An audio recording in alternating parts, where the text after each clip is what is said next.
Salam dəyərli izləyicilər. Sualımıza qeyd ki, məntiqi uyğunsuzluğu müəyyən edin.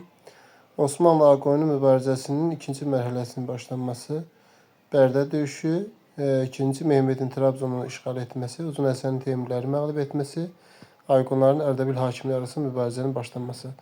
Burada görünür ki, Ağqoyunlu dövlətçiliyinə aid olan və yaxud dövlətçiliyindən əvvəl olan deməli hadisələr barəsində söhbət gedir.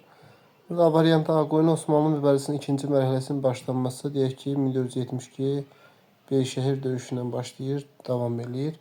Bərdə döyüşü də Ağqoyunlu dövlətinin dövründə yer alıb, məsələn 1492-ci ildə baş verib. Bunda dövlətçiliyə aiddir. İkinci Mehmedin Trabzonu işğal etməsi 1461-ci ildə olduğuna görə dövlətçilik dövrünə düşmür. Ona görə uyğun cavabımız C variantıdır. Teymurilərin məğlub edilməsi 1468-ci ildə Uzun Həsən tərəfindən. Ərdəbil hakimləri arasında mübarizənin baş verilməsi Ağqoyunlarla Şahdağ döyüşünü götürə bilərik. Məsələn 1488-ci ildə Yaqub Padşahın dövründə bu da dövlətçiliyə düşür. Buna görə də uyğun cavabımız C variantı olacaqdır.